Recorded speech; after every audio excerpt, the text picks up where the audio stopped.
Hey, everybody, welcome in. Let me get everything set up here. Where's my video? I know I have a video in here somewhere. Hold on a second. Activate. Is the video showing up? Yay, here we are. I see everybody is coming in. DBs, good to see you. Chibuki, Chokaway. Hello, hello. Jackpot winner. I had a good time setting up. Oops, I hit my mic. I had something planned for today. I have this overhead camera. I don't know if you can actually see it on the stream here. And I was like, hey, I'll like shoot my desk and we can like go over some stuff and I could pull some stuff out there. And then at the last second, I was setting everything up and everything has to like plug into my computer over here. There's only so many ports in the back of a computer. So this camera is plugged into a USB. My second monitor is plugged into a USB-C. And then the overhead camera needed to be plugged into a USB-C, and I only had two USB-C ports. And so then I had an idea. I have a different cord that can go into that camera. And so I grabbed that and I plugged it in instead of the USB-C, and I routed that to this camera over here.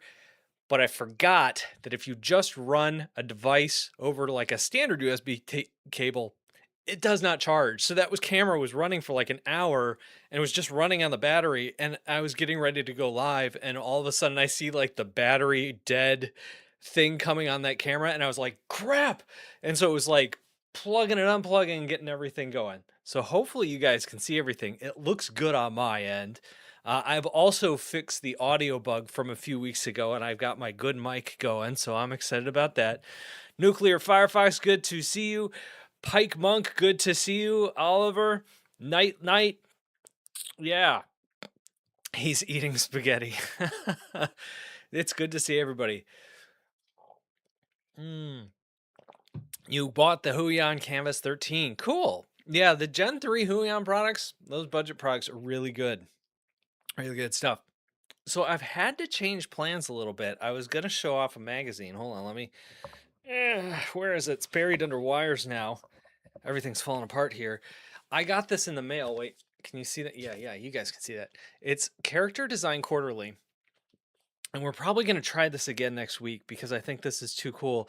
But basically, what this is it's a magazine just filled with illustrations and it comes out quarterly. Haha. And it's all about character design and how people do it. And it's super cool. So I wanted to kind of go over that. So next week, we're going to do that. We're going to be doing that. So, yeah. Whew. Now that I've run up and down the stairs and got everything connected, I think I've caught my breath.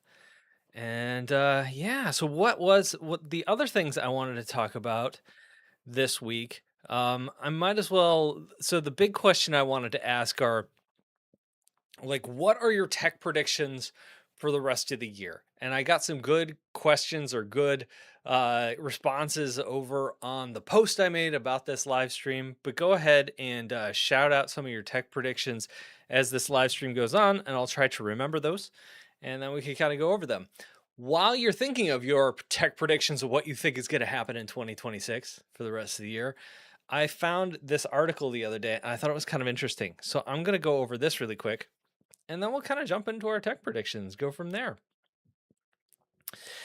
I got to check that out if there's any cool magazines to subscribe here in Serbia. I think that magazine's made in the UK, so it might ship to Europe because it ships here.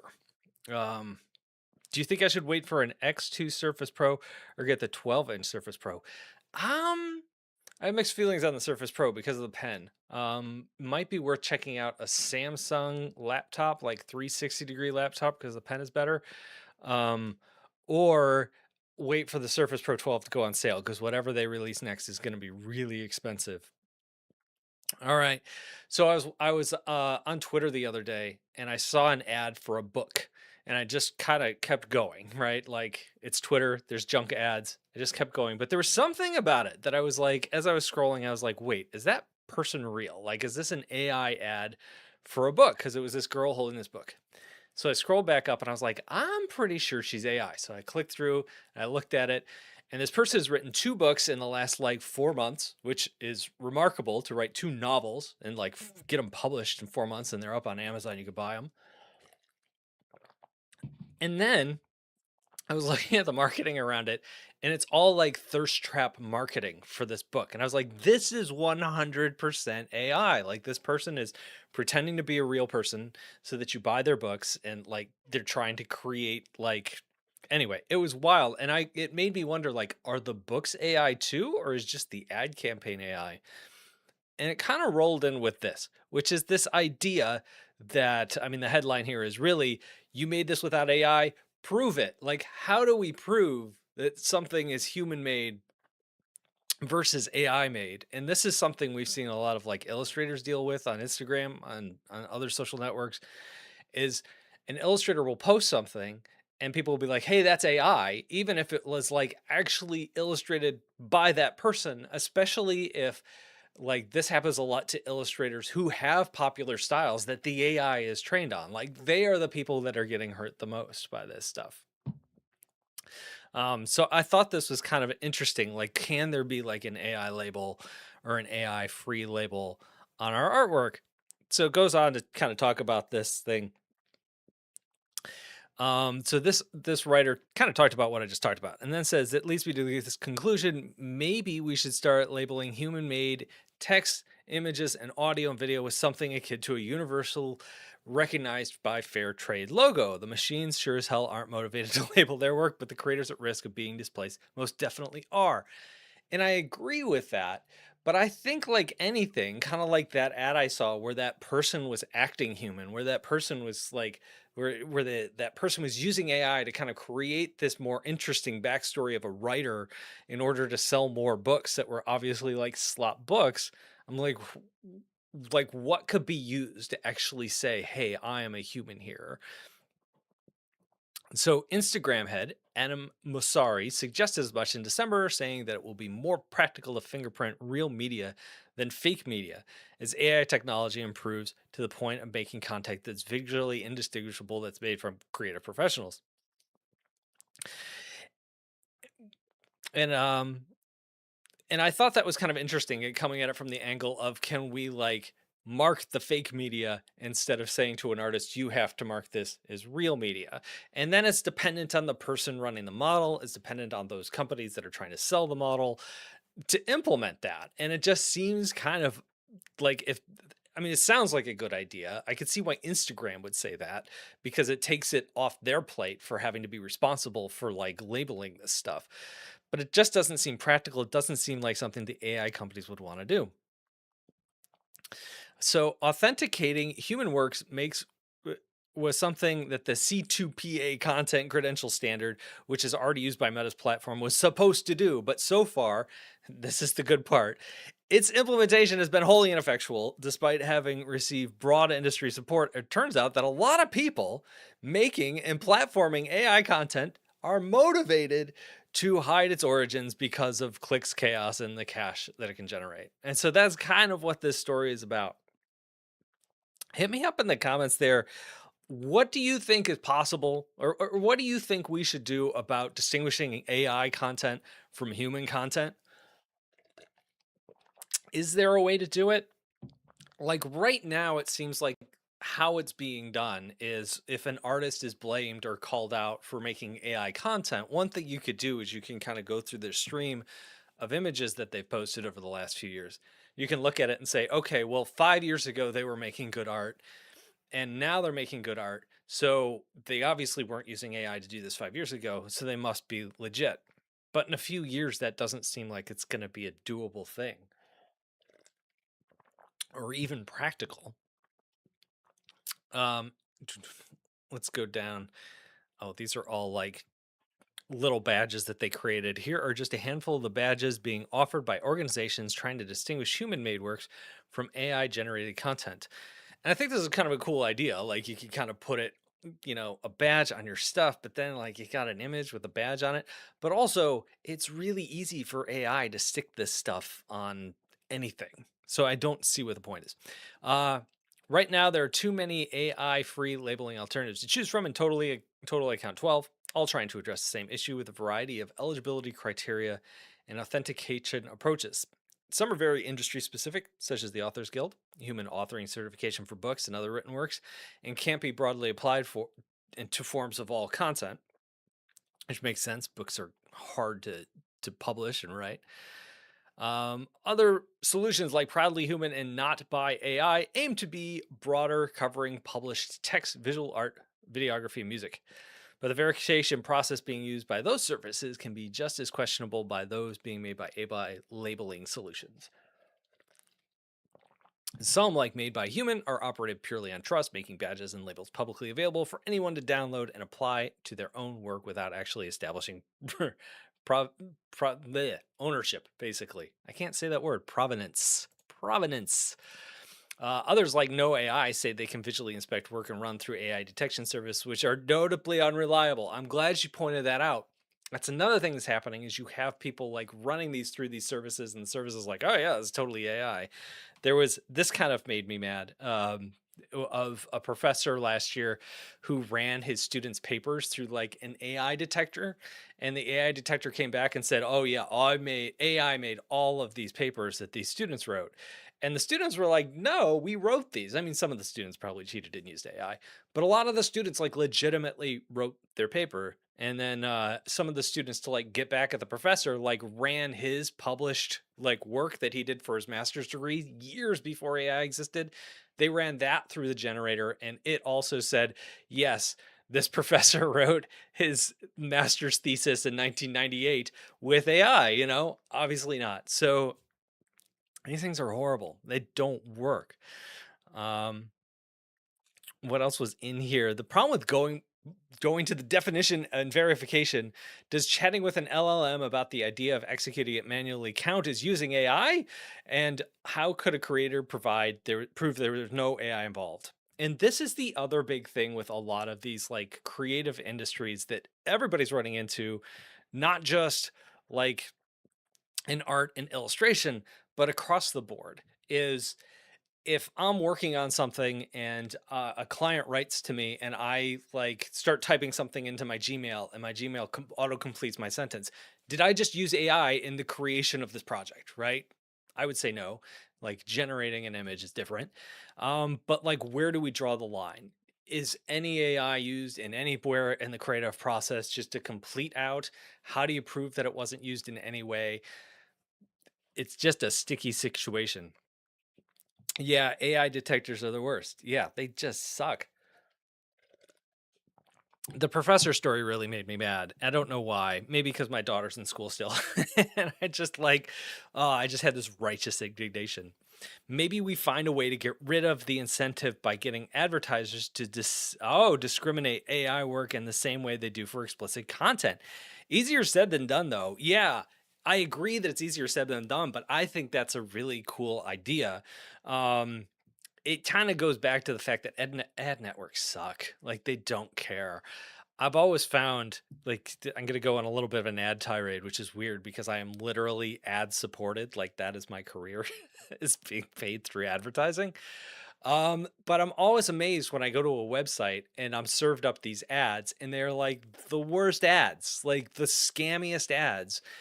And you're like, I know that the website doesn't choose those ads. I know those chat ads are chosen by like the ad network that the company went with. But you would think that as a media company, you would hold those ad networks to a higher standard. And you'd say, listen, if you want to be on the New York Times, you can't sell fake supplements, right? Like if you have fake supplements that you're selling through your ad network, we're not going to use your ad network. Like you'd think there'd be some, I don't know, some values there.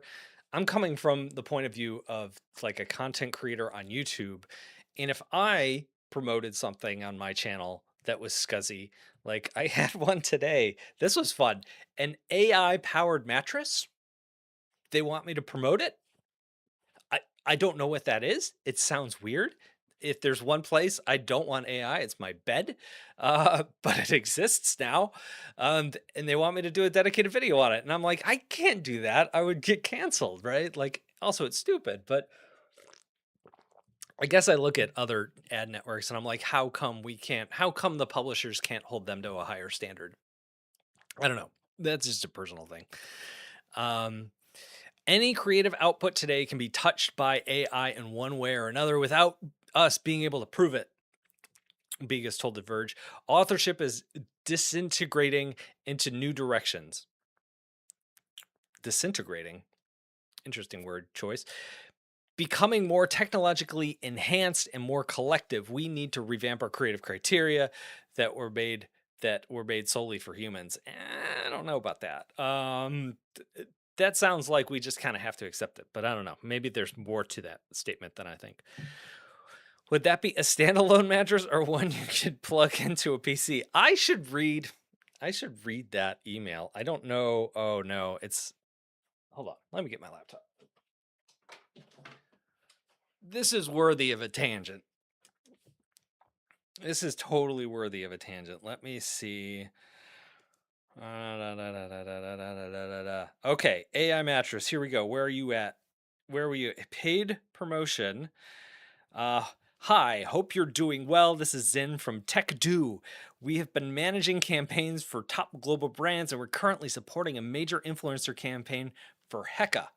Heka. Heka is the inventor of the AI mattress, developed and researched and development team. Oh, this is bad English. Consisting of experts from the Stanford Center of Sleep Science and Medicine. We specialize in mattresses that use high precision biomotion sensors to continuously recognize sleep posture and automatically adjust in real time. Interesting. We love your content and we think you'd be a perfect fit. They haven't watched anything I've done. Fit for our audience and how true AI technology can completely upgrade your sleep quality. We kindly request that you appear on camera and demonstrate your personal use of the product to share your 100% authentic feedback. Yeah, and then it goes into the things. What do they want? They want one dedicated YouTube video, and one dedicated Instagram reel, a sleep trial experience showing the real-time adjustment. Man, this is a lot of work for an ad. How much do I get paid? They don't say. Raw footage. I have to provide process material for the brand to use in their ad campaigns. So like I have to provide all the footage I use to make the video so they can make an ad. Link inclusion. So I have to add their link to it. Usage rights. So they have the right to use all of my footage. Timeline, 7 days within receiving the product. So I have to do a sleep study, shoot the video, put it into the Jeez, 7-day turnaround. Yeah, one dedicated YouTube video, one Instagram reel. Additionally, help us coordinate with white glove delivery and estimated shipping times. Could you please let us know which city you're based in? Oh, okay. They just want to ship the mattress and they probably, I don't know if there's some setup thing going on with that. I don't know. Weird. That's what my inbox looks like. That's the kind of stuff. I'm sure other art and tech YouTubers get it all the time, but like the money in AI being thrown around right now is insane. I could, yeah. A few years ago was all the crypto stuff. Like if you wanted to make money, like a quick buck on YouTube, you'd like cash in on crypto. Like everybody wanted to advertise crypto on YouTube videos. And now it's just AI stuff like that. It's just weird. You are giving them exposure right now. I am by mocking them. um, let's see. Yes, record yourself sleeping for 8 hours. A sleep stream. I know my battery and my camera didn't even last until the start of the stream. I don't know how it's gonna like last through a whole night. Hello from Mexico. I just bought a 2018 iPad Pro. It was all I could afford. It's still a good iPad Pro. That was my daily driver for a long time. I plan to use it for Procreate. I'll start saving for a newer one in a year or two. Yeah, I hope you enjoy it. I think you're gonna like it. I think even like an older iPad Pro, still a solid device, still really good. That sounds like an email that deliberately for old people, but hey, you will always forever be young, Brad. Thanks. Also, my graduation project is about artistic identity in the face of generative AI. Hey, you've come to the right place. That's what we were just talking about. We were just going over an article in The Verge, which is basically about that. Like, how do you prove that you're a human when there's so much AI artwork around? And like, can we add a label to stuff? Will the AI just mimic the label? How can we generate it? And Facebook says maybe the AI companies could do it. I don't think the AI companies want to. It's an interesting quandary here. Yeah, so I could go on, but I think people kind of filtered in here. I want to get to AI generated. Oh, yeah, so it goes on to talk about how the Washington oh, no, the Washington Post story was about how, I guess there's this, like, AI army girl that gets AI'd together with Trump, and she has, like, a whole, like, profile and whatever, and she's just completely made up, and it's just all for clicks.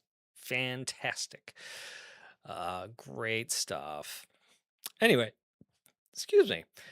So the question of the day, um, let me jump over is I got a question last week on the live stream about what tech am I looking forward to in 2026. And it kind of took me off guard because I hadn't really thought about it too much. And so I thought this is a good question for the group. So I threw it up on the post over on YouTube for this thing, and I got some good answers and some good discussion there. And that's going to kind of get us kicked off. If you guys have any predictions, like what do you think is going to be tech that's coming out this year, or what do you hope, or like maybe it's like wild wild west, like this ain't happening, but man, wouldn't it be cool if it did? Like, let me know down in the comments, and we'll talk about it. Hello, good to see you, Hissian. I probably said that wrong. I got the OnePlus Tab 3, 16 gigs of RAM plus cover stylus for €500. Good price. My university research, my graduation prize, all about artistic. Oh, yeah. I read that already, David. Good stuff. Hello, Brad. And you said it right. All right, cool. There's a first for everything. All right, so tech predictions 2026. I think the first one is everybody is predicting that there's going to be a touchscreen Mac, but what people aren't sure about is how far that will go. I saw a video about it the other day, and someone was talking about. I think he said that he was talking about the price points of it, and he thinks the touchscreen Mac is going to be like 2,000 to 2,500 entry level, like an M5, maybe an M6 Mac with a touchscreen. It's probably going to have a Pro and a Max processor in it, so it sounds like it's going to be crazy expensive. It sounds like it's going to be insane. The one thing I want to know, and probably a lot of you want to know, is like, will it support the Apple Pencil? I don't think it will, but I don't know. So here's comment one. If the Mac does go touch, then 360 or 2-in-1 would be the logical next step. However, I'm skeptical as this would affect the sales of the iPad with the keyboard. And I kind of agree and kind of disagree. I think there's going to be some overlap, like the two circles in the Venn diagram are going to overlap somewhat. But the iPad is such a different animal. My niece got a MacBook Air to use, and I had to set up something on it because like I'm like the computer guy in the family. I hate being the computer guy in the family. But I had to set up some program that our science book had in it, and I'm going through these folders and trying to figure out how to set this thing up. And like the thing that drove me nuts is she has used this computer for like a year and a half, and she's never opened a Finder window on it. Like the Mac base configuration, I was surprised at how iPad-y it is, because when I set up a Mac, I'm like setting it up with Windows and folders and installing Google Drive and Dropbox and all this stuff, and I'm just using it the way I'd used a computer like 20 years ago. And I was surprised that she uses her computer like a phone. Like she uses photos, she uses all the apps. She doesn't really use like what I think of as like computery stuff. Um and so it makes me wonder if like she would have like she's like an iPad customer who's using her Mac like an iPad. And there is like just there are people out there who just want that simplicity, that don't want to dive too deep. We're the weirdos. We're the strange ones. You wonder if Apple will release an iPad Pro Ultra size. I think that would be amazing. That would be like number one on my wish list, is like a 15-inch iPad Pro. Like the Wacom, here it is. I got it right here. Like the Wacom, what is this? The Wacom Move Ink Pad Pro 14 or 15. It's like 14.7 inches, I think. Um, this is an amazing screen size for drawing. It's a little big for a lot of things. Like watching movies on it, unless you like set it up in front of you or something. Also like reading on this thing is it's too big. It's too big to like read on. But for drawing, like if the main thing you're doing is drawing, it's great. Also, if you connect a keyboard to one of these things, which I did because Samsung Galaxy tabs, they have their ultra size. You attach a keyboard to that thing, and it's a beautiful laptop. It's so thin, it's so light, so nice. I really want the Moving Pad 14 Pro. It's a really nice device. I will admit it. I want to do a follow up. Maybe it's been more than 6 months, so I don't know if I'll do a 6 month video. Maybe I'll do like a 1 year in review sort of thing because I still use it a lot. It's still, I mean, it's on the top of my tablet pile here, so I'm always pulling it out. Um, it's such a cool device, and I love the fact that you can connect it to the computer and use it kind of like a Cintiq with very, very little lag, just a touch of lag in there. So cool, so nice. Um, Still imagining a 20-inch iPad size. That would be huge. Like I'm trying to think, what do I have? I just reviewed a Huion that was 20 inches. 20 inches is big. That's a big screen. Um, I'd like to see it. I'd review it. That'd be fun. I don't know if I'd actually use it for anything. That might be too big for my lap. Um, my big hope is that software devs put more emphasis on optimization again in the hardware hellscape. Man, I 1000% agree. Like my hobby, I love gaming. And that is like, I think I could definitely make a case for that, like with drawing software and like, okay, like stop focusing on features, Adobe, and focus on like just making this thing super fast. Um, we are definitely seeing it on the software side with gaming because like now people can't buy higher end PCs. It's looking like Sony is not going to release their next gen PlayStation like they were initially were targeting like 2027. It looks like it's been pushed out to 28 or 29 because of these RAM shortages and how expensive everything is. I don't necessarily think we live in a world where hardware power is the problem right now. I think we can optimize for the devices we have. And I know that doesn't sell devices, but man, that would be nice. I think everybody would benefit. And then when you do get a new device, it's going to last longer because your software is better optimized for it. Waiting for the Wacom Moving to go on sale. Yeah, I don't know how often Wacom drops their prices. The one thing that I'm a little worried about when I did my Wacom review shortly after it came out, XP Pen, their original, because they did an Android tablet 2 years ago, maybe 3 years ago now. And when they released that first version, I think it was running Android 11, and they never updated the operating system.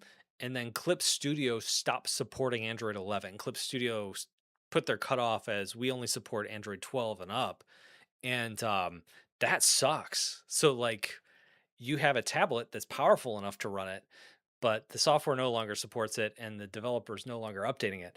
And that's the one area where when I look at some of these Android tablets, Samsung is going to support their stuff for a long time. I don't know how long Wacom is going to support that. Like I really hope that Wacom, like I think it's running Android 14, so you've got some time, but like to think that like what if Clip Studio keeps pushing up that date of like, okay, well this year they're going to cut off the line, instead of Android 12 it's Android 13, year after it's Android 14, year after it's 15.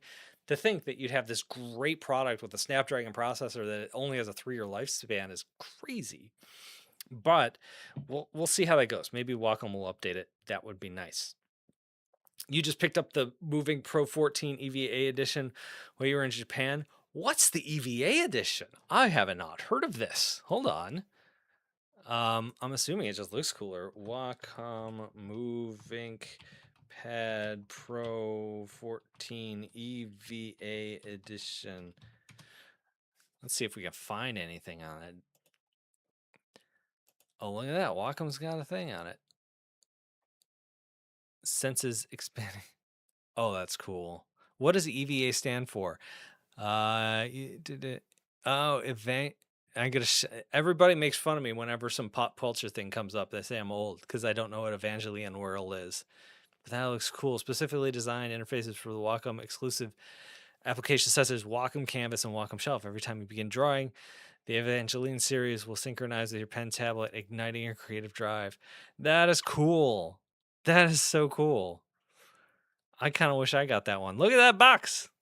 Oh, that's nice. That is nice. Okay, I'm gonna stop ogling. No, I'm not. Who am I lying to? I'm gonna still look at this thing since it's expanding. Okay, now I'm gonna stop looking at it. Now we're gonna go back. We'll stop on this nice, beautiful picture that's drawn there. Clip Studio. Um, with the new Neo coming out, it seems like it's converging. Basically, it basically looks like an iPad with a keyboard attached to it.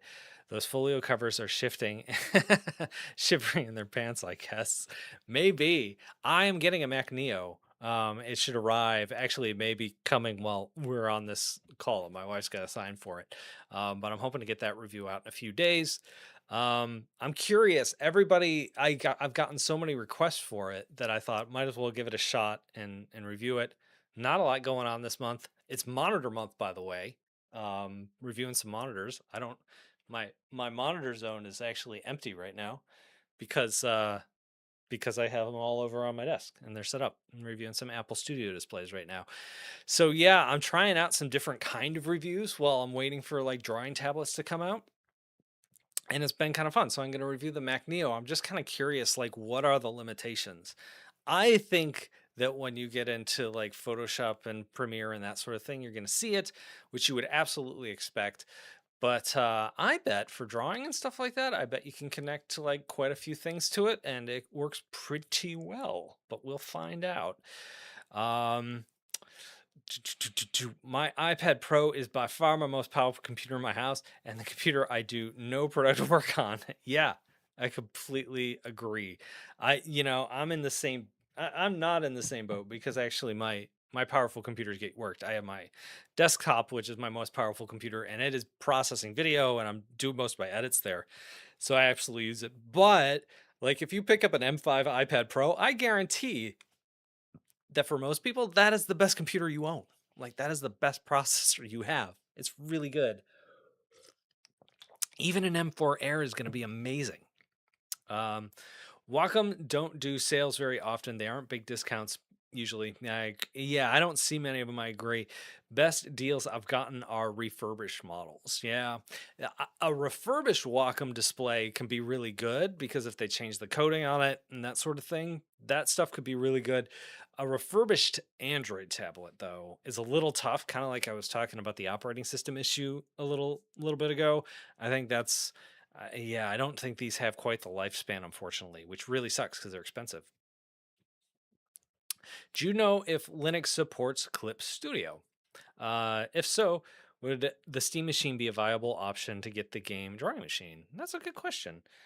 I don't think it does, but let's see. Clip Studio Paint on Linux. Tell us, Google. Um, It's some people are doing it. Now, whether it's like easy to do, oh gosh, I just made the ad bigger. It's a nice ad though, Clip Studio. Good job.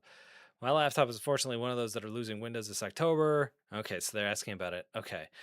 Ask Clip Studio. Since there's been no official announcement, it is not supported. There were some Japanese sites that seem to be working on it, but it seems that they were done after various settings were made. Huh. Okay. So they were working on it, but it's not official. This was as of 9 months ago. It seems that some people have managed to get it to work, but it's not officially guaranteed to work and it's not supported. I wonder if this would possibly work over Proton. Um, if you already have Linux, it might be worth trying. Uh, I got drawing tablets to work on the Steam Deck. So like if you're interested in the Steam machine and you have a Steam Deck, because I find there's a lot of overlap between people who are interested in the Steam machine and the Steam Deck folks, it might be worth trying out. Like if you have a drawing tablet lying around or something. So, or not even a drawing tablet, it's got a touchscreen. You could see if you could get Clip Studio running and if it meets your needs, it would be kind of fun. I wonder if anybody hold on. I'm gonna do some research Hi, I'm here. in. If you're an artist Let me stuck on pause Windows, this video. Stop. 13,000 views in 3 months. Okay, this might be worth looking into. Okay, back to the chat. Where was I? Oh, Evangelion really does do collabs with anything and everything. I gotta look into that. I don't know much about that. This must be like an anime thing. Da. Oh yeah, yeah. Somebody answered it. EU. CSP not support on Linux. Some people manage to get it to run via Wine, but usually not stable. Okay, good to know. After the Wacom Companion Hybrid, I won't buy Wacom standalone tablets again. They abandoned that one so fast. Yeah, and that's the thing. As a same thing with Android. I have a feeling. Actually, it's not a feeling. I like in all my videos where I talk about things, I like link to the product's Amazon page, oftentimes like in the description of my videos, and I get a little kickback. Like if somebody buys something on one of those links, and that's why I do it. But it also gives me insight into who is clicking on what links. And I can say for a fact that the Wacom Move Inc. 11 and 14 are two of the most popular products I reviewed last year. Like the number of clicks that go through to Amazon, even if people don't buy, like I can see like, oh, there's been like 40 clicks in the last week or something like that on that product. So I can see that stuff. And like it looks like people are super interested in that more so than the drawing tablets. Like the Wacom drawing tablets, I reviewed the 22 Cintiq and the 16 Cintiq and the Intuos last year, and I'm sure there's links on those, but those don't rise to the point where I actually notice them. But those two Android tablets are two of the most popular products I reviewed last year. So I hope that one, Wacom continues to support them, and two, that they continue to like pump new ones out every few years and keep going. That would be amazing. Where were we? I bought my younger sister a Neo and tried CSP and Tia Paint on it, and it was absolutely surprised at how well it was working. Yeah, I think that's what's going to be my case. I think like drawing software is probably going to work amazingly well on the Mac Neo.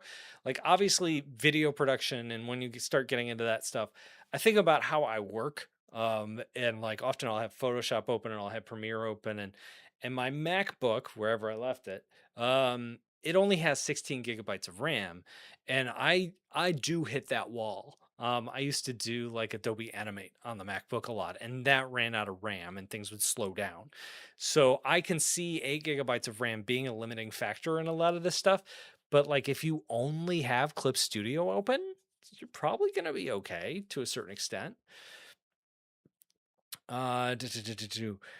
Just got the Huion 19 Pro and is having an issue whether my palm will still be recognized even through the glove. How do others deal with this with the touch not enabled on the drawing tablet? So it depends on what you're using. So Photoshop, I actually didn't have any problems with my palm being recognized on Photoshop. Clip Studio, I did. Like I got a lot of fake touches, and there's settings within Clip Studio where you can actually go in and say ignore touches or don't. It doesn't ignore touches. Like there's like a don't paint like with touches sort of thing.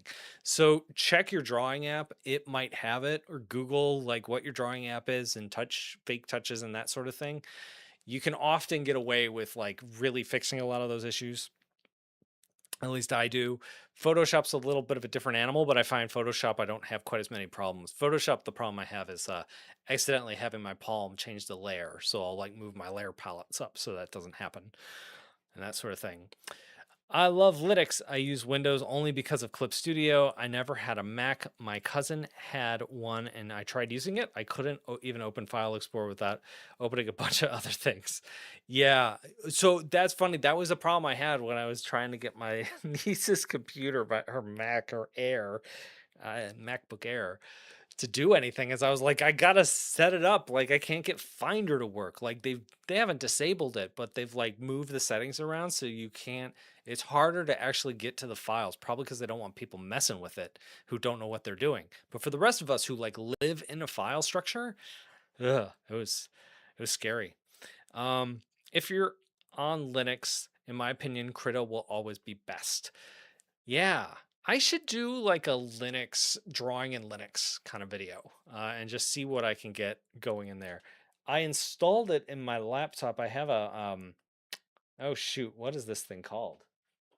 What's your name? It starts with an F. What is this thing called? This is does anybody know what this is called? It starts with an F. It's not Factory. It's not Fiction. It's not. I can't remember the name of this laptop, but it's like it's kind of an assemble your own thing. I reviewed it this winter. It's a really nice laptop, and I have Windows and Linux installed on here. But for whatever reason, I can't get into the Linux installation anymore when I boot. So I'm kind of bummed about that. It's another project for another day because I wanted to test drawing tablets on Linux because so many of them work on Linux now. If only CSP was available as a one-time purchase on Android and mobile. Yeah, it's a bummer. It's a fairly inexpensive thing. What is it, like 12 bucks a year, 20 bucks a year? But yeah, I feel it. I'm waiting for AR glasses like X-Real to be super cheap. It's super perfect for guys like me to bring a laptop and draw a slate while being outside. I want to try those sometime. Some of those AR glasses, I've gotten opportunities to review bad ones, the ones that look like really like thick, like ugly ones, but like some good ones. I think those would be fun to review just to see what they're like for art. Thankfully, with how good Android is right now, it won't be a problem for moving pad Android for a while. Like I'm running on the Tab S8 Ultra and also Android 14, so it's fine. So now, hold on, let me reread that because that's an interesting point. With how good Android is right now, it won't be a problem for moving pad Android for a while. Oh, are you saying like that Clip Studio will be able to run on Android for a while? I think that's what you're saying. I hope you're right. I wish Wacom would build a Cintiq that I can dock a Mac Mini into. I remember when the Wacom engine, it was a great idea and too expensive and not too flexible. The Wacom engine was so cool. I forgot that was a thing. Wacom. So it plugged into the Cintiq 24, I think, engine, and it was a Mac Mini type thing, and it slid into the back of their Cintiqs. How long ago was this? This was like 5 or 6 years ago. Okay. The Wacom Cintiq Pro engine is a removable PC module that converts into a 24-inch or 32-inch Cintiq Pro pen display into a professional all-in-one workstation. It acts as if it's a Windows computer or a high-end Xeon Core processor with an NVIDIA Quattro graphics. And what was cool about this is like your Wacom tablet, in theory, can last you like decades. Maybe not decades, a decade, but your computer is not going to last you a decade. Your computer is going to last 4 or 5 years. And so the idea that like you could then like pull out the Wacom engine and replace it with a new computer 4 or 5 years down the road when the old one got slower, but still keep that like $1,000 or $1,500 giant, Wacom tablet. Actually, it was $2,000 for the big one. You could keep that tablet there, but slide in that computer. The only problem is I think they only made the engine like once, and then they kind of gave up on it. Yeah, they announced it on February 27th, 2018, which was 8 years ago. Holy cow. There it is. It slots into the back of that thing. I totally forgot this was a thing. Whoa. That was so cool. I never used the engine, but I have this tablet. I actually have this like a 24-inch, a Cintiq Pro 24 in my basement right now. I used to use it all the time. Oh, I'm slow. Framework. The laptop's called a Framework. You guys are brilliant. Thank you. Framework laptop. Thank you. Yeah, modular. It's got a Linux installed on it.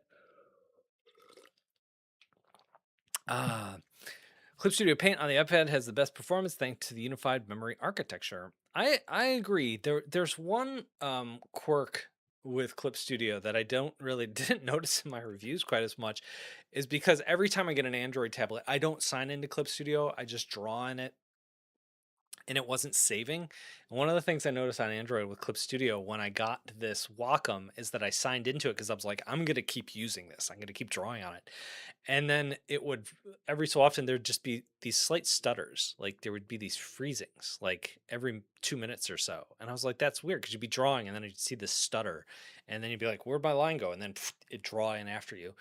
And I realized what was happening is it had autosave on, which is great. You want autosave on, but when it does, it takes a second and you get this little micro stutter going on in there. Something I didn't notice because I didn't log in and I couldn't save in many of the demos of Clip Studio that I was using. Krita's had a major update release in the last week. Yes, we had. I don't know if we went over a Krita update. What was it, 2 or 3 weeks ago? So I think that was the. I think that was the one we went over, and there was some cool stuff in there. Yeah, Krita 5.3 released. And they're also talking about Krita 6.0, which I thought was pretty cool. And 6.0 is basically redesigning their engine, but it's like feature parallel feature. That's not the term I'm looking for. Parity, feature parity between 5.3 and 6.0. So hopefully by the end of the year, 6.0, the new engine, optimizations will be in there, and that'll be good to use. So it's cool stuff. I got the Cintiq 24 without the engine. Yep, I did the same thing. That was one of the first products that was ever sent to me to review by a company, and I thought I won the lottery. I thought I've made the big time. Wacom knows I exist. 2018 was a good time.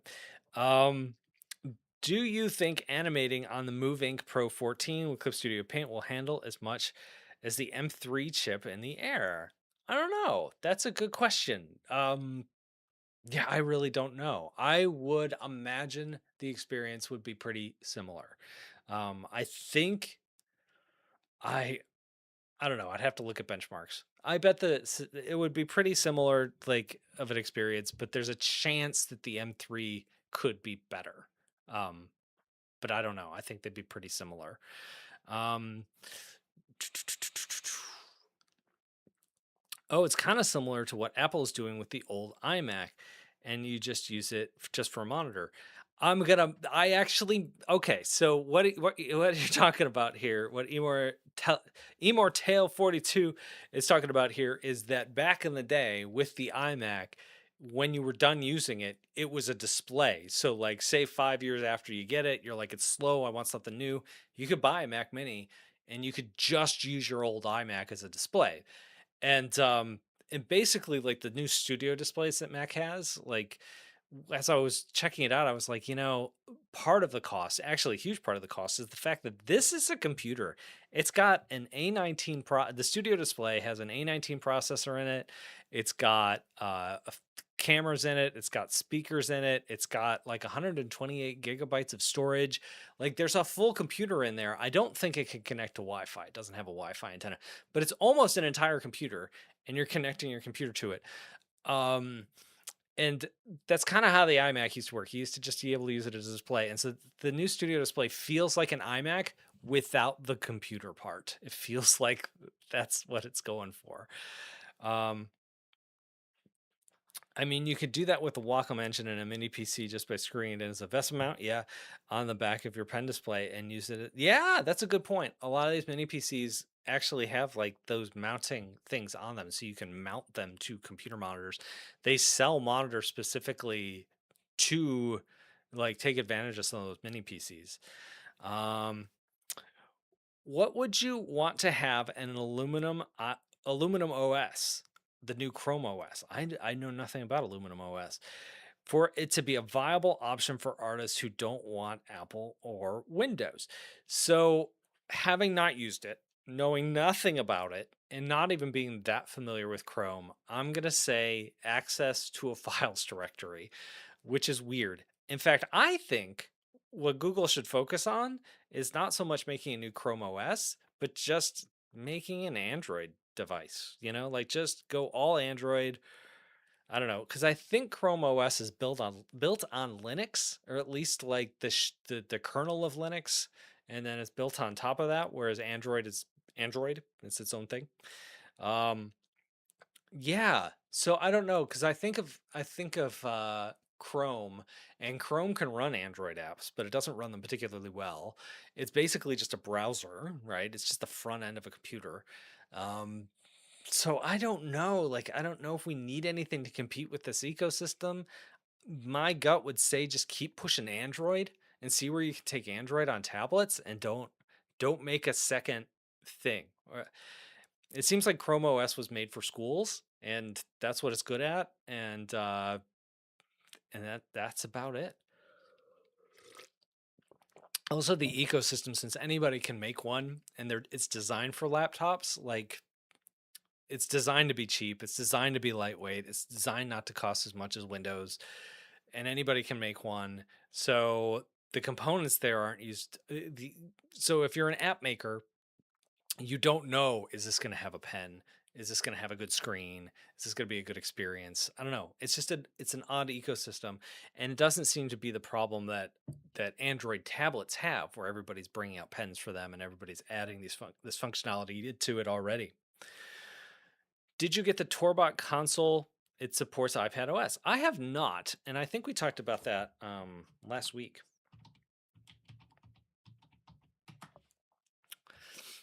Because I have an old Torbox, but I don't have the new one. I need to add a bookmark for this. I'm going to leave this open. So if you guys aren't familiar, this is the Torbox, and it's basically just a block with a bunch of buttons, but it's kind of ergonomic. It actually feels pretty good in the hand if you've never used one.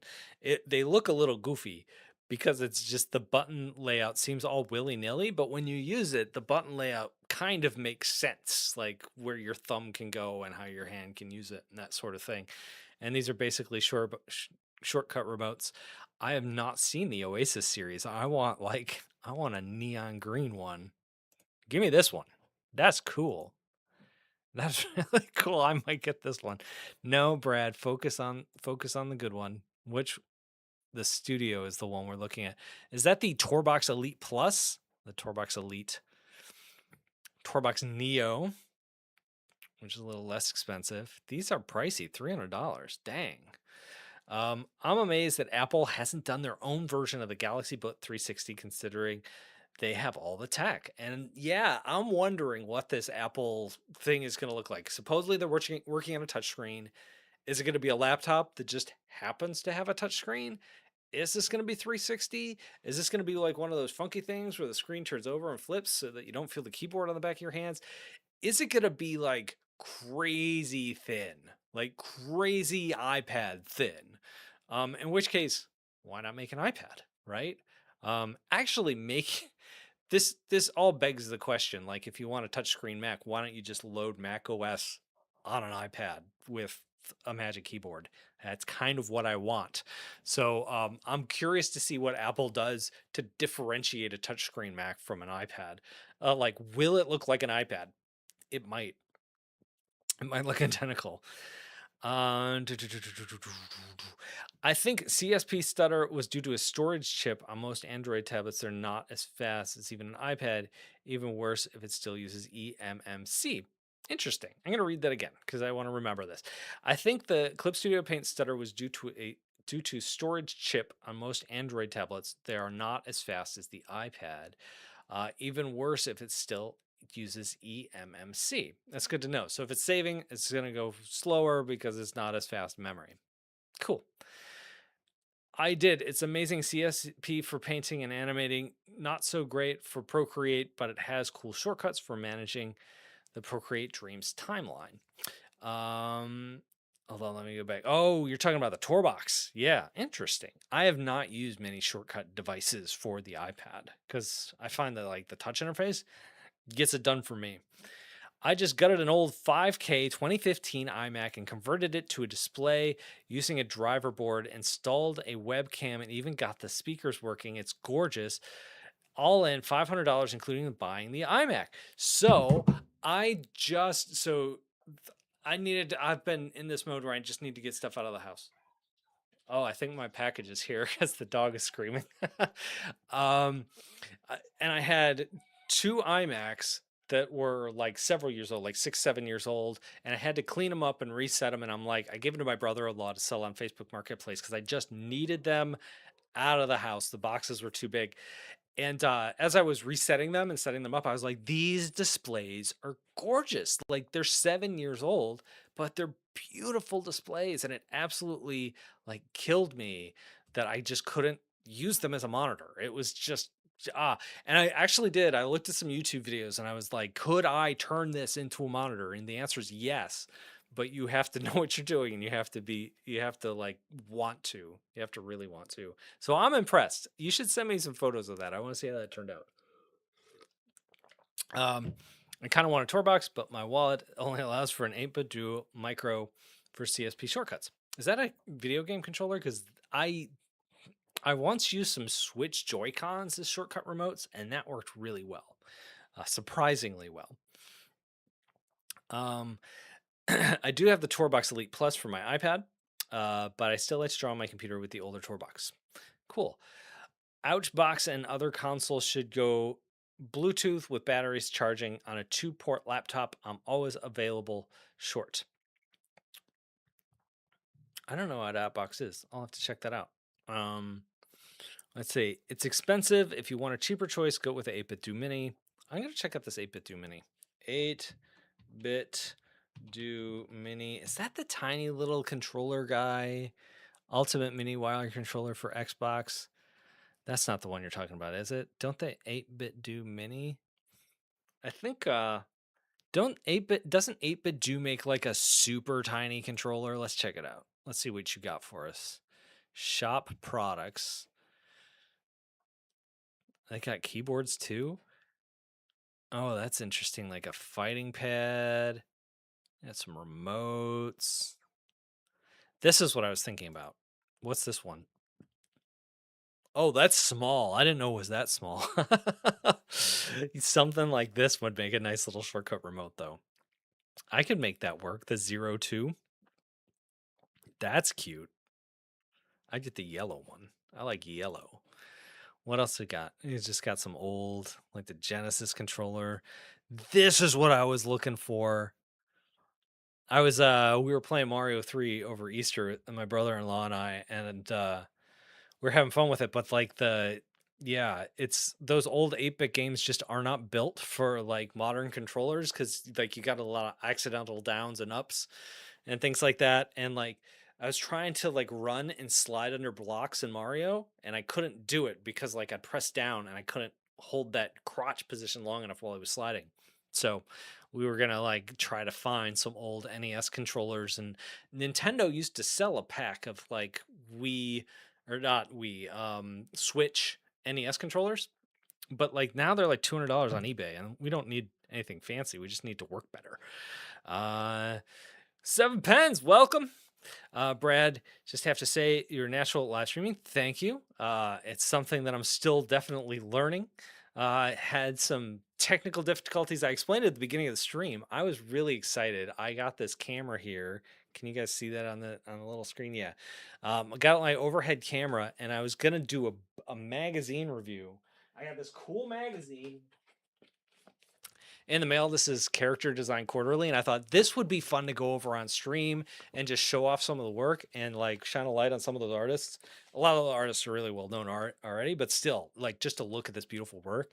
And so I had the overhead camera, had it all set up, and I only have 2 USB-C ports in my computer, and so I had one of them was plugged into this camera here, and the other one is running this Wacom Move Ink 13, which is my second monitor, which I just touched and is going to fall down.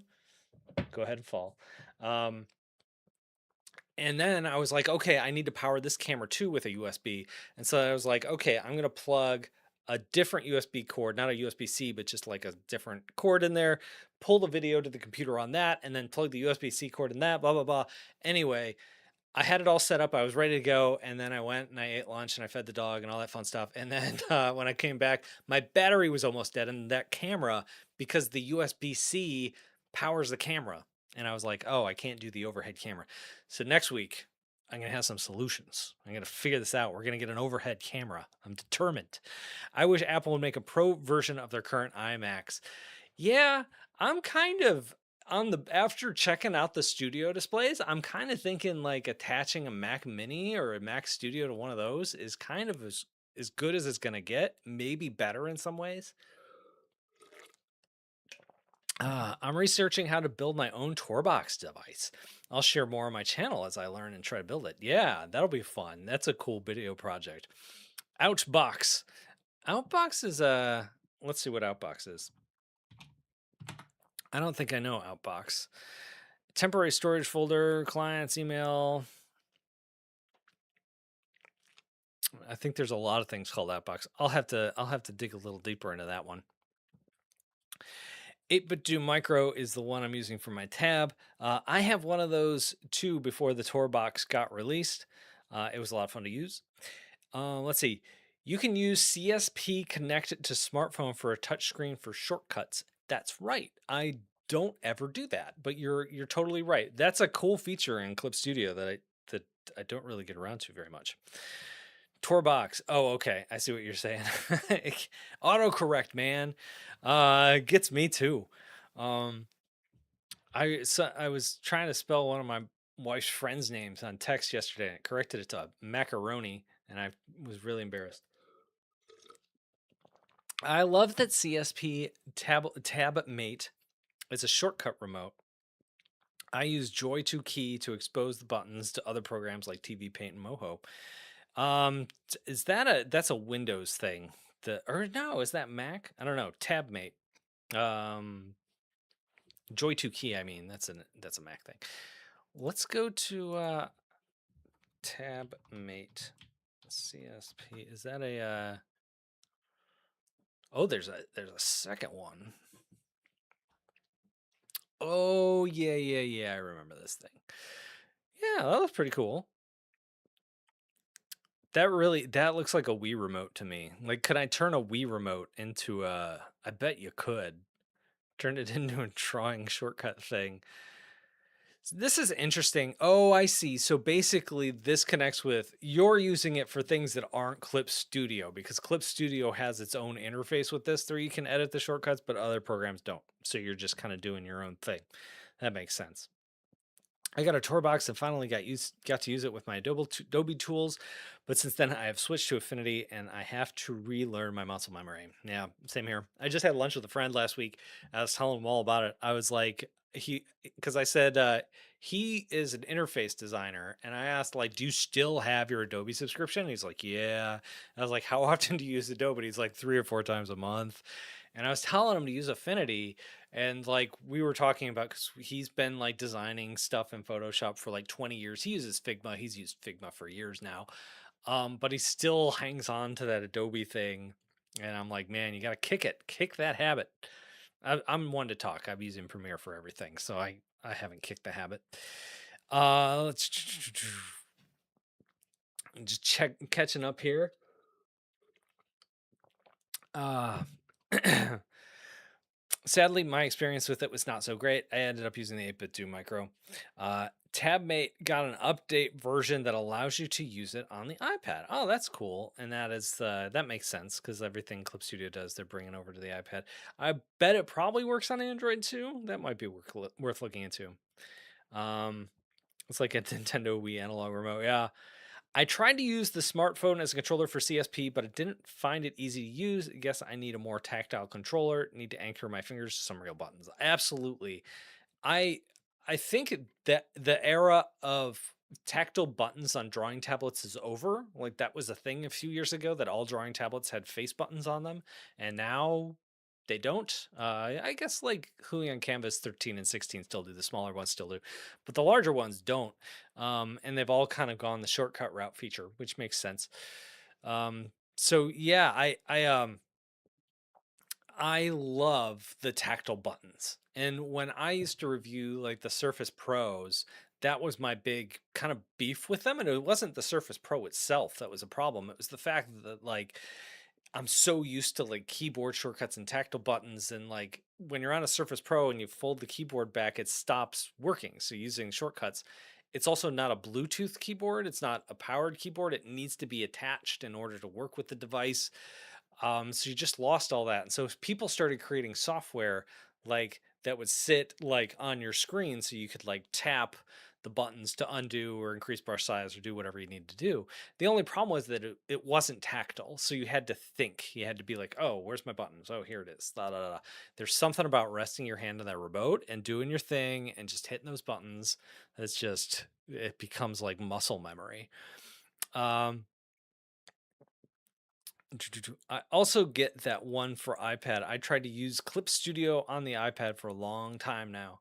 Uh, hey, all, I'm sorry I'm so late. It's good to see you, Paul. I've been working on a fun, and I use the term loosely, project where I took an older Surface Pro, installed Linux, and made it a dedicated Krita tablet. Boots right into it. How's the pen? That's what I'm curious about. Like, is it still using the same like Microsoft drivers and all that fun stuff? Like, how does a Windows pen work on Linux? I That's something I know nothing about. I'm just kind of generally curious. My friend bought a tour box. Now he literally can't draw without it and doesn't need to use touch on his Wacom because of it. And I also think and I'm thinking I should just buy one. This is almost it's funny. I've used a tour box. Full disclosure, they sent me one to like promote in a video, and it was fine. I was like, it's a shortcut remote. It works great. Like it does what it says it does. It's ergonomic. It's good. But I never used it after that. I just kind of went on with life, and now I feel like this stream is like almost an ad for Torbox, and I'm kind of sold here. These are kind of I'm kind of thinking maybe I should give this a second look. Maybe I should try it again. The Torbox Elite is $300. Why is it $300? What makes you so expensive other than the plastic on you? As I was digging through my stuff, I think I have it here. I was looking for I was looking for my old iPod. This is an iPod that's blurry. This is the second gen iPod. It's a thick boy. I was looking for that the other day, and when I also found in my basket of early aughts memorabilia, I found my GBA, and now I want to mod this thing. And it is like the plastic is that clear plastic. It used to look super cool, and I could have sworn it was purple, but now it's faded and it's just kind of a whitish color. It was like a light purple hue. So I'm kind of curious how these old clear plastics from the 90s, early 2000s age. I mostly draw with it, talking about the tour box, but it took real effort to train my muscle memory to use it. In fact, I gave up twice before my brain finally adjusted. Interesting. I can only say good things about the tour box. It's made my drawing a lot more streamlined for me. Uh, Elite Plus is Elite Plus is charging that much because it has iPad support. Okay. And that's the difference between the original and the Plus. If that makes sense. Any experience with the Huion key dial and the mini key dial K20? I'd like to use it in combination with the iPad and laptop. So I like the new Huion key dial. I don't remember which one is the key dial. Key dial K20? Which one is that? That's the old one. This is the big boy. That guy's that's like a chunk of a key. It's like as tall as a keyboard, and it's got keyboard keys. It's fine.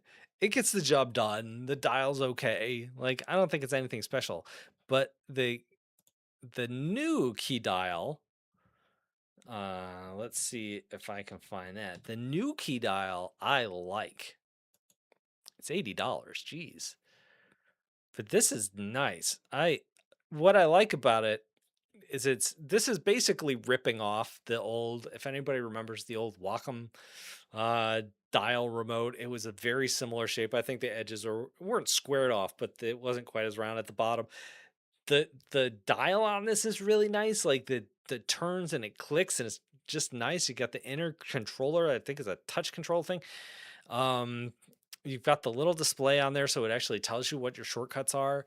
It's not as versatile as in like the one thing about the tour box that I think everybody loves about it is give me a big picture of a tour box here so we can see the picture.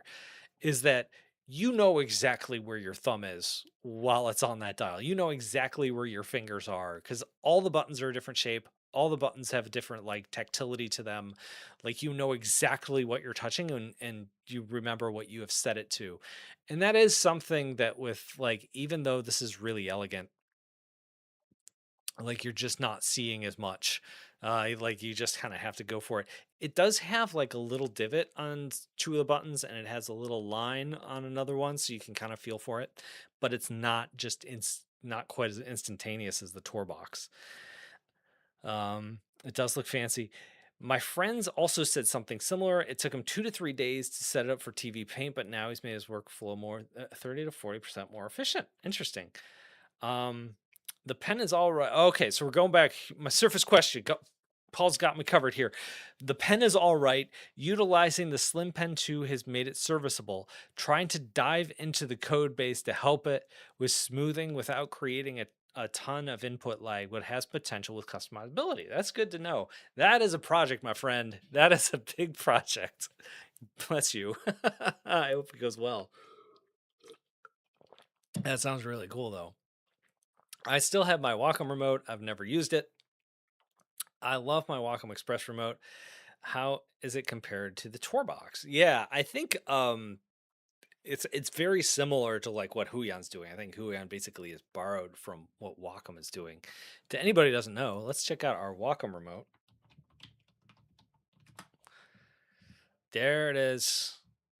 Express key remote. Can I go to Wacom's site and find it? About the Express key remote. Oh, that's tiny. Can I make it bigger? There it is. Yeah, so that's the Wacom Express key remote. It's very similar to what Huion did. The wheel does not actually turn. It's like a touch wheel, so it's capacitive touch. There's also extra buttons around the top front, but it has the same thing where there's like a divot on some of the buttons and there's like a line on the other button. There's a dot on a button, and that like tactile feel kind of lets you know which one you're on. And then there's of course 4 buttons in the middle instead of the touch screen, but very similar thing. Do they still sell this? Do they pack this? I'm trying to remember. I don't think they pack this in with things anymore. Like, yeah. Tio's videos from 2016. Aaron's videos from 2017. I guess I never did a video on it. You can still buy it on B&H Photo. Okay. Interesting. Interesting. Is it better than the Sense Labs one? I have to remember. The Sense Labs one's pretty good, but I think it is better. I have it in my closet and I'm tempted to grab it, but I don't know if I want to spend like 3 minutes on stream uh like looking for a remote. Now I really want to find it. Okay, I'm going to find it.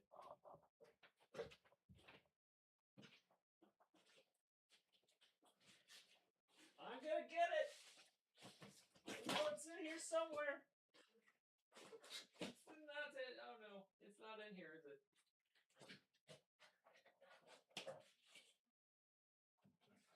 I have failed.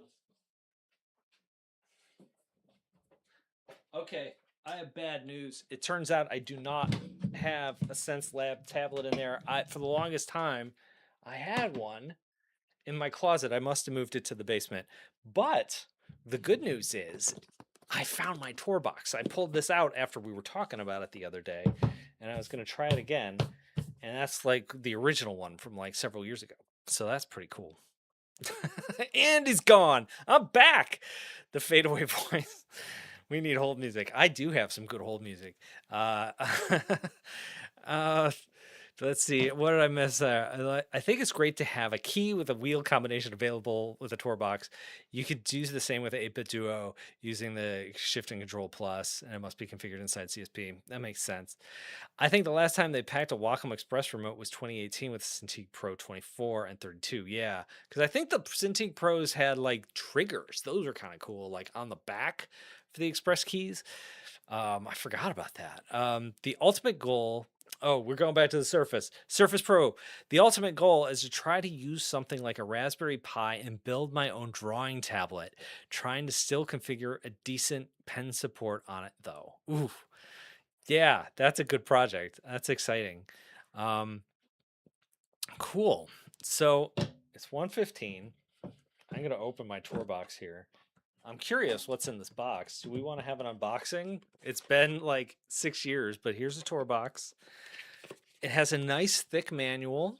That's actually a good, like, that is a decent manual. Let's tell us what you got here. Quick start guide tells you how to connect it. It has all of our stuff in here. It's full color. Good for them. Okay, so yeah, the first few pages are English, and then the next few pages are, I believe, probably Japanese. And then there's some other languages in here. Yeah, maybe Chinese. Cool. Yeah, that's a nice thing. Warranty card, safety instructions, no drawing glove. I'm sorry, guys. And then we have our USB thing to connect it. and we have this nice bag. And in the bag, we have the tour box. Yeah, so this is the, can you see that? It's, I don't know if it's in focus, but yeah, that's the tour box. And nice clickable buttons kind of all over the place. But like when your hand is resting on it, you kind of get this nice grip going, and you kind of just know where everything is. Now I want to play with it. Yeah, some of these dials are smooth, some of them have a little click to them. Yeah. It's like a video game controller for your art. That's cool stuff. So free advertising for Torbox. Good job. G Art says to Paul, "That's the dream, my friend, to learn how to build your own drawing tablet." Yeah, like that would make such a cool video. Uh, Question: how does something like a Torbox feel versus my fully touch gestured interface, like what you get with Procreate and everything? So for me, like Procreate and like iPad apps are good enough. Like I never, when I'm using Procreate, I'm never like, I wish I had a remote that I could control things with. I feel like tapping to hold to pick colors and two fingers to undo and pinching to zooming, I feel like all that stuff just works super well. So I don't feel like I need it. I feel like Clip Studios, like simple mode, I think they're calling it, where it kind of strips away a lot of stuff. I think that is super elegant and works really well. If I need any of the tools, like I could see myself diving into like I'll jump into the other mode and do like color variations and stuff like that. But for the most part, they do everything I need to do. So I don't feel the need to have a remote like this for the iPad.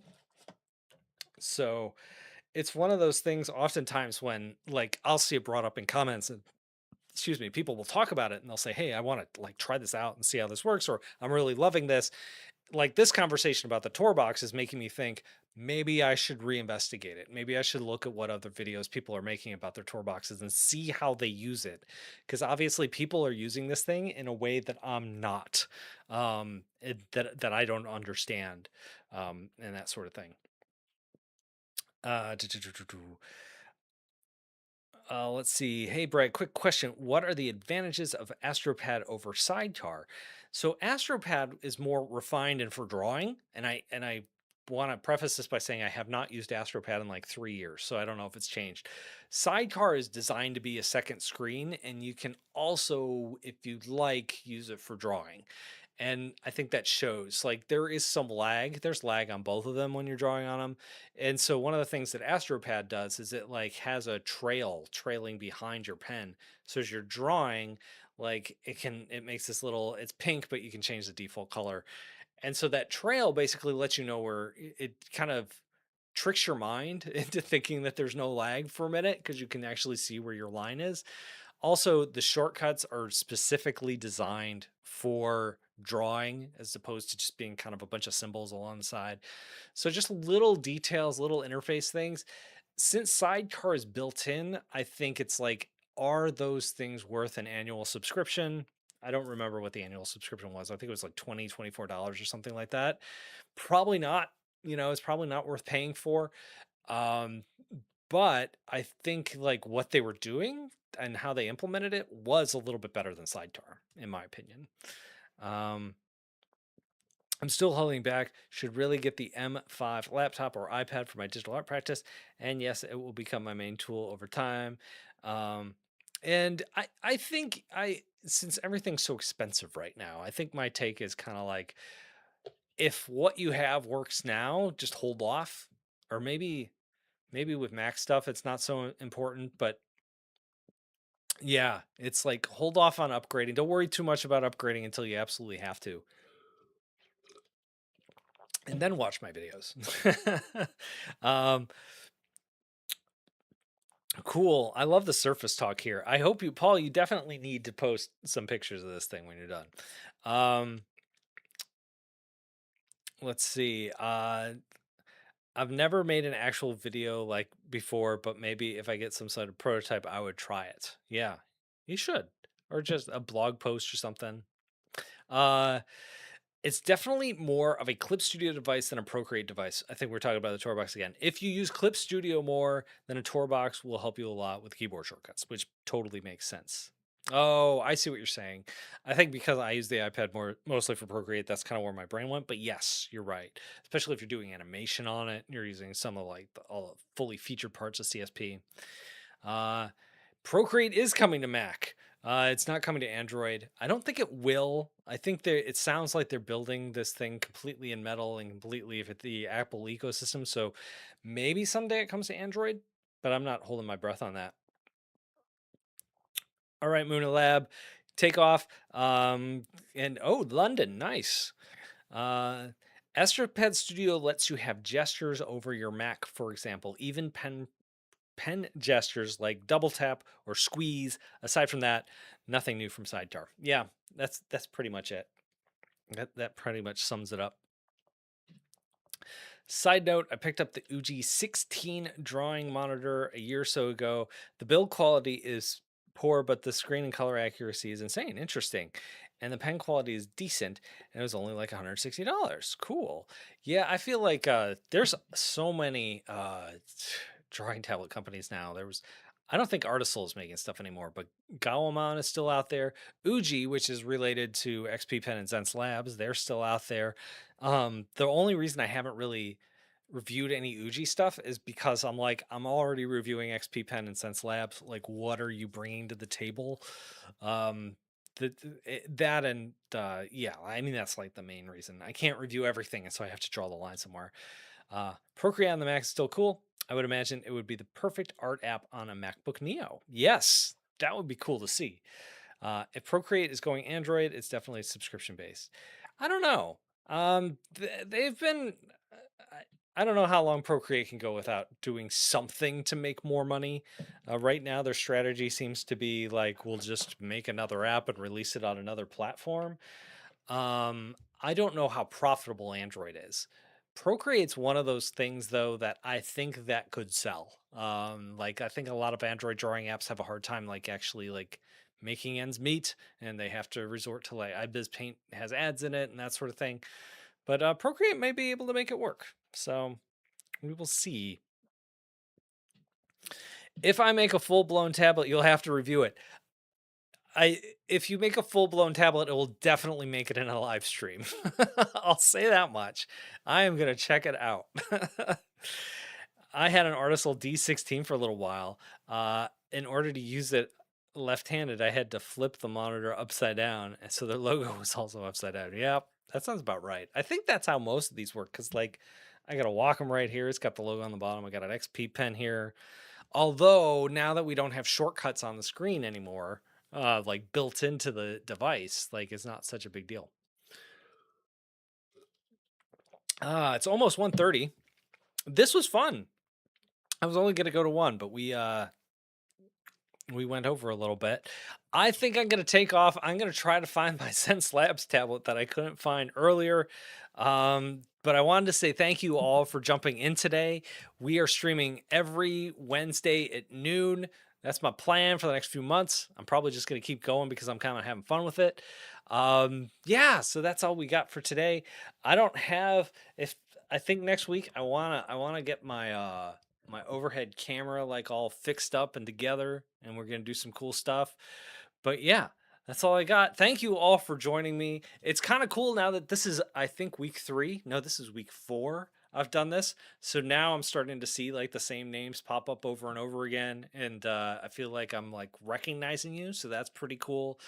But yeah, good stuff. So thank you all. That's all I have for today. I got some display reviews coming up next week. Maybe a MacBook Neo review in the same time frame. We will see how that all goes. And that's all I got. So thank you very much, and I'll talk to you in a couple of days. And now I have to find my Wacom display that fell over. There we go. Now I mean it. I'll see you guys later. Bye.